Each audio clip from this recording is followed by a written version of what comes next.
आपने कभी गौर किया मरियम ने एक लफ्ज कभी इंडिया के खिलाफ नहीं कहा, नवाज शरीफ नहीं कहता, ये मुस्लिम लीग की लीडरशिप एज ए होल नहीं कहती। और जो लैंग्वेज उसने इस्तेमाल की, घर में घुस के मारा, वो उसकी लैंग्वेज थी मोदी की। कभी इमरान खान साहब को चीन का मॉडल अच्छा लगता है, कभी मलेशिया का अच्छा लगता है, कभी जापान का अच्छा लगता है। एक कंफ्यूजन है, एक जिसमें पूरी कौम पड़ी हुई है, और ये जहालत का आलम है।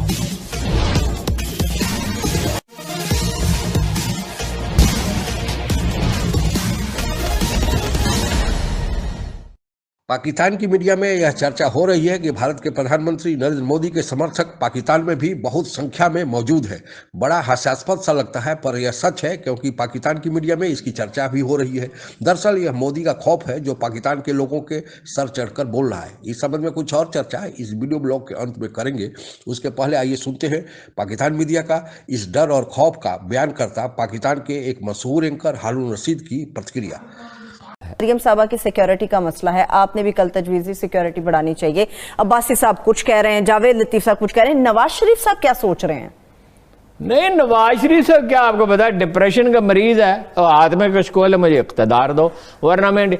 आपने कभी गौर किया मरियम ने एक लफ्ज कभी इंडिया के खिलाफ नहीं कहा, नवाज शरीफ नहीं कहता, ये मुस्लिम लीग की लीडरशिप एज ए होल नहीं कहती। और जो लैंग्वेज उसने इस्तेमाल की, घर में घुस के मारा, वो उसकी लैंग्वेज थी मोदी की, जो मरियम साहबा ने बात की। हाँ। भाई आप अपने कामाल देखें, ओ चलो जी अपना इख्तलाफ करें हुकूमत से, फौज से, जितना है उससे भी ज्यादा करें, तो अपना इमरान खान से भी करें, रियासत से इख्तलाफ का क्या मतलब है? और हिंदुओं से, इंडियन से ताल्लुकात का क्या मतलब है? आपके करतूत के और आपका ख्याल है आपको इख्तदार मिल जाएगा, मिल जाए इख्तदार, अगर इनको कौन हुकूमत करने देगा? कौन इनको हुकूमत करने देगा? जो आदमी ये कहता है कि पाकिस्तान और इंडिया के दरमियान एक सरहद है, कल्चर एक है। देखिए वो बेनज़ीर का वाक़या हुआ, सब जानते हैं कि वो पाकिस्तानी तालिबान ने किया, अफगान तालिबान ने नहीं, पाकिस्तानी तालिबान ने, जो इंडिया के ईमा पे काम कर रहे थे, टेररिज्म कर रहे थे, मीना बाजारों पे हमले किए, चर्च पे किए, मज़ारों पे किए, मसाजिद पे किए, ISI के दफातर पे किए, GHQ पे किया, मसाजिद में हमले किए, बाकी तो आप छोड़ ही दें। मस्जिद में जो लोग नमाज पढ़ रहे हैं उनसे क्या दुश्मनी थी? तो जाहिर है कि वो किराए के कारिंदे थे।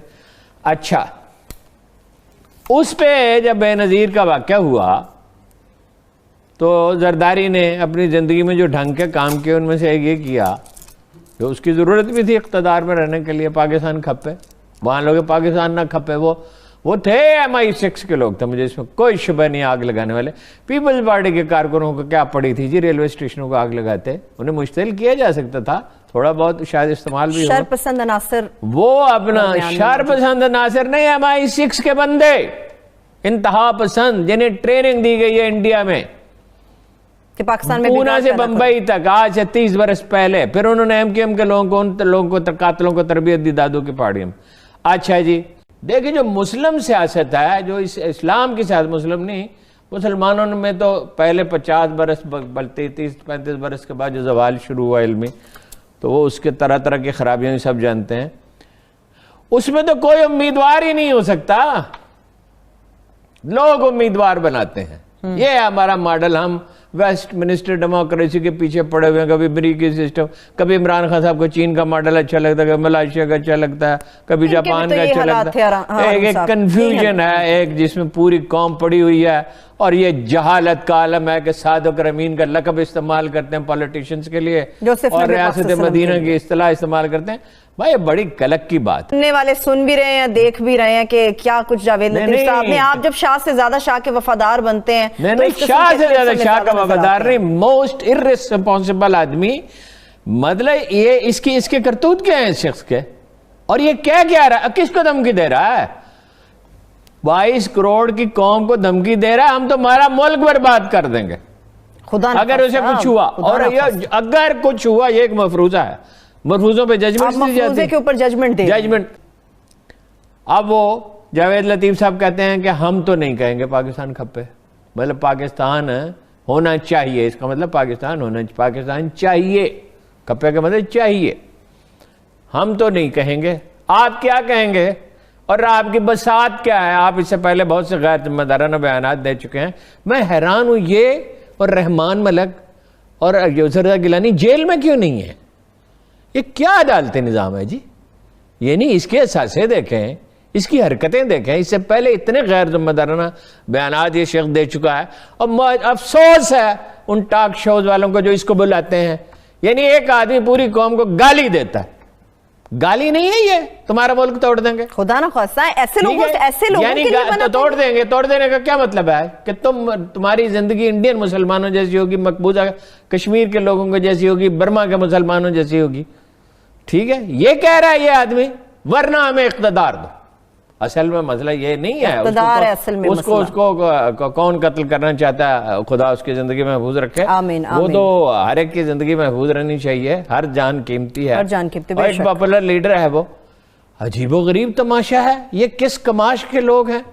अच्छा, मजाल है पूरी नून लीग में एक आदमी उठे और कहे कि ये क्या खराफात है जी, हम इससे ला ताल्लुक होते हैं। शांति वार्ता का प्रयास किया, उसका या तो तख्ता पलट दिया गया या उसे गद्दार करार दिया गया। अभी हाल में ही आप लोगों को ज्ञात ही होगा कि एक समय पाकिस्तान के भूतपूर्व प्रधानमंत्री नवाज शरीफ ने भारत के साथ मित्रता की पहल की थी, पर उसी के दौरान कारगिल का युद्ध हो गया और इस शांति वार्ता को डिरेल कर दिया गया। फिर बाद में उनका तख्ता भी पलट दिया गया और तत्कालीन सेना प्रमुख परवेज मुशर्रफ ने सत्ता ग्रहण कर लिया। पर आपने शासनकाल में भी परवेज मुशर्रफ ने खुद भारत के साथ दोस्ती का हाथ बढ़ाया था और इसका परिणाम उन्हें भी भुगतना पड़ा। उनको भी पिछले दिनों एक स्पेशल कोर्ट ने मृत्युदंड की सजा गद्दारी के आरोप में सुनाई है। पाकिस्तान में यह आम बात है। नवाज शरीफ तथा परवेज मुशर्रफ आज की तारीख में पाकिस्तान में भगौड़ा घोषित कर दिए गए हैं और दोनों पाकिस्तान से बाहर रह रहे हैं। वैसे तो पाकिस्तान के लोग अपनी देश की खुफिया एजेंसी ISI को विश्व की सबसे सक्षम खुफिया एजेंसी बताने से नहीं थकते हैं,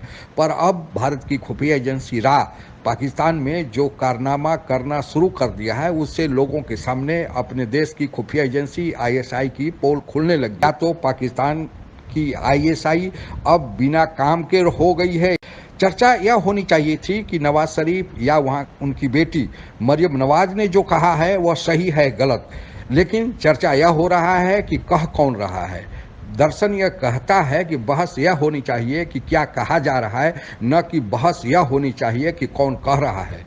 भारत पर आरोप लगाकर नवाज शरीफ और मरियम नवाज को भारत का दोस्त बताकर एक क्षण के लिए तो वहाँ की सेना और वहाँ की ISI अभी अपने को बचा लेगी, लेकिन धीरे धीरे वह दिन दूर नहीं जब वहाँ की ISI और सेना की काली करतूतों का पोल सबके सामने आएगा। यह तो ऐसा होना ही था। आप अगर हमसे जुड़ा रहना चाहते हैं तो कृपया मेरे चैनल को सब्सक्राइब करें तथा बेल आइकन भी दबा दें ताकि नई वीडियो की जानकारी तुरंत आप तक पहुंच जाए। धन्यवाद। जय हिंद।